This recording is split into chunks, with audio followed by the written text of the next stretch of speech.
Aloha, this is Geralyn St Joseph, your favorite psychic intuitive. So, I had this new nifty microphone and I am testing it. So, I figured I'd do a couple of little shorts and see what you guys think. I know the lighting is terrible and I will fix that next time.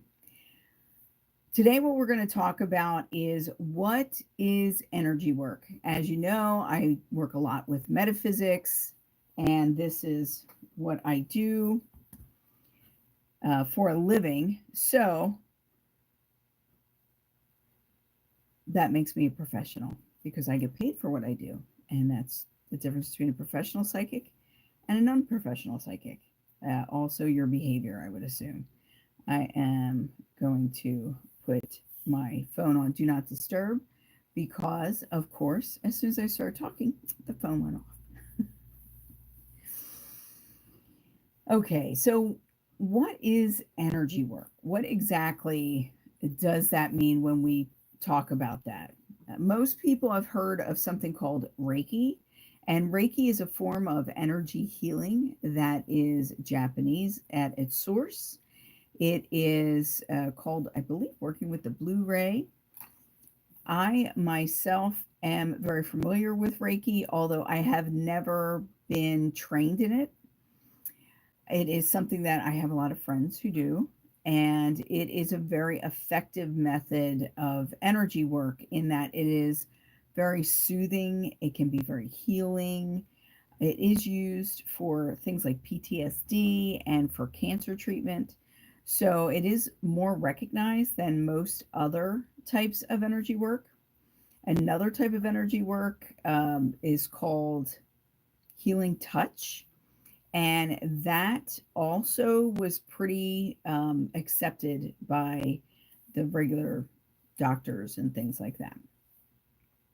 But energy work itself is it's a kind of effort to fix or explore something outside the normal physical body or outside the normal physical way to do things. So when we talk about energy work, it's utilizing the energy that is around us, your spiritual energy, your soul. Hello, Mama Bella. Belba. I'm sorry. I can't see that well because I'm on my phone. But hello and welcome. So energy work is used it basically manipulates the energy around us in order, hi, Robbie. It manipulates the energy around us to try and heal on multiple levels. So energy work will work on not just a physical level, not just an emotional or a mental level, but also a spiritual level. So it goes through each level of your being in order to try and heal whatever is out of balance. Sometimes we do have very physical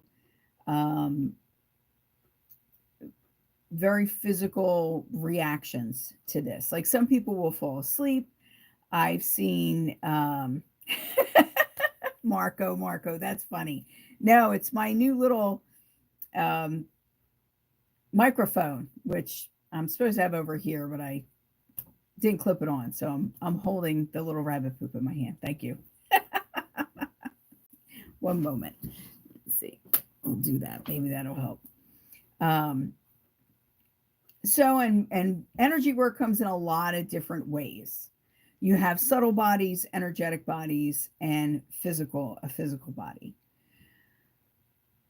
So when we talk about energy work, some of the terms that we use are clearings, activations, journeys, and healing modalities.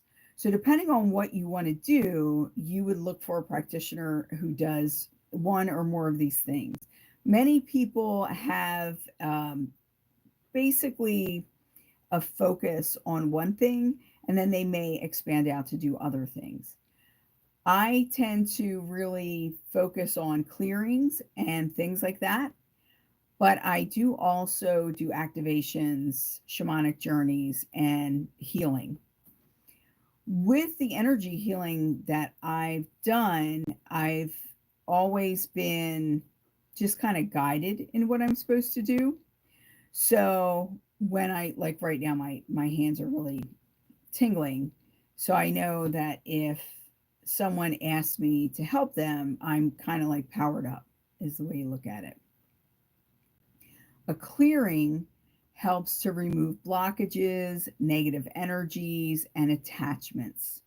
So a clearing is going to be things like pulling cords. It can be a blessing, but it's stronger than a blessing because a clearing is actually actively clearing things out of your energy system.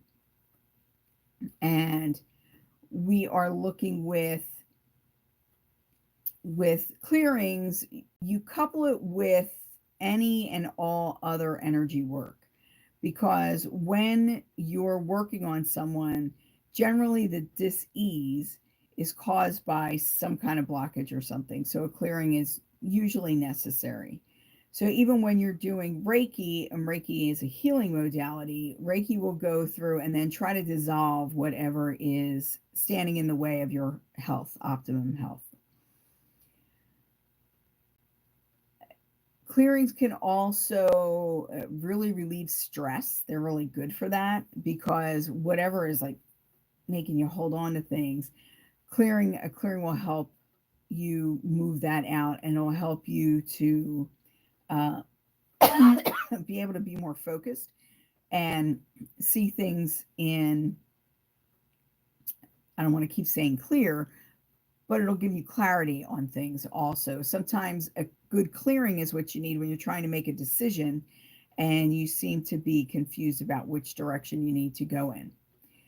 So, things like grounding also is a type of clearing. When you're grounding, you're actually taking all the excess energy. Aloha, Michael. You're taking all the excess energy out of your physical body and out of your aura and attaching it and releasing it into the ground, hence grounding.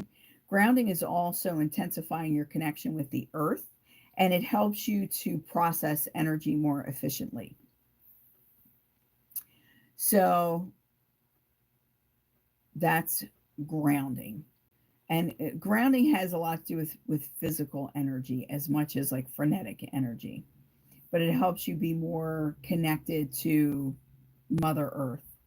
And it's one of the more powerful clearings and one of the easier clearings to really do on a daily basis. So doing a grounding would be like hugging a tree, talking to your plant, putting your feet in salt water, and things like that. Clearings could also be heavy duty, like an exorcism is a clearing. Now that's probably the most heavy duty of the clearings that you can do. You also do clearings with your lineage, like going down and removing generational upset and removing generational trauma. That's a clearing also. Then we move to activations. What's an activation? An activation is a type of energy work where someone is trying to evolve their soul. So they're trying to um, open up to other talents that they may have, and they're opening up to use different tools.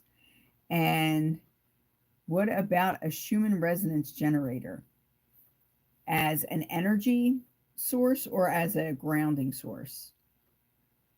I would assume grounding. The Schumann resonance actually recently, especially in the last year or so, has been going crazy. It's been having spikes, it's been shifting off of its norm, and there's a lot going on with that. When I look at it, I go to a creator whose name is Stefan Burns, Stefan Burns, Burns. He's amazing. He's a I think he's a biophysicist, but he's um, an actual scientist. So he really knows what he's talking about, and he shows you all these different things happening with the sun and happening with the earth, and can explain to you why it's happening. And then he also pulls that in to looking through a metaphysical or spiritual lens also. So that's pretty cool. Electronic device that puts out a frequency of 7.83. Yes, 783 hertz that's the norm for the Schumann resonance. That's like your your baseline. So, but it has been peaking and going up to like, I think like 12 and 13 point something, and then dipping and doing all kinds of crazy stuff. So for that, I would definitely go to Stephen Burns, because he knows what he's talking about a lot better than I do. I would intuitively say that yes, that would be very calming to your system, and it would be very just helpful. It feels like it would be very soothing, and it would definitely help you to, it would help you to really process whatever energies are around you and whatever energies you need to use. All right.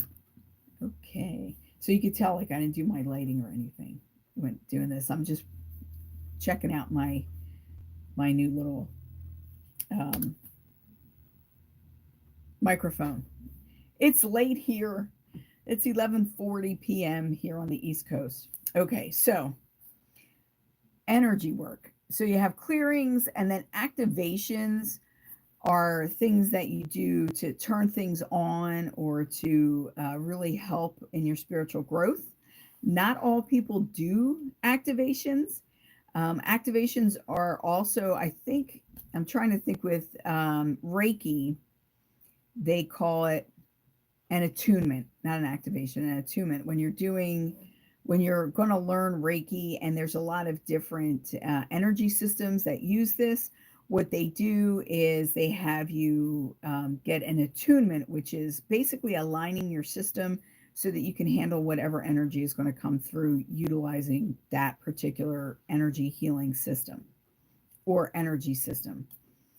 Shamanic journey. What is a shamanic journey or a journey? I think of a shamanic journey as a guided meditation, but deeper. Like when you're doing a guided meditation, you could be doing anything with that. You can think that you're in a field. You could try to just see what comes up in your mind and see what it is that is exposed to you or shown to you in a meditation. And there's so many different types of meditation. Now, with the shamanic journey is a form of energy work where a practitioner leads you to discover something that might not be readily available to your conscious mind. And also in a shamanic journey, they're taking you to a place where you generally don't tap into this on your own, at least not the first time you encounter it. So that's why a shamanic journey is good for that. It brings you to places and takes you to heights that you generally don't get to on your own without a lot of practice. And it helps you experience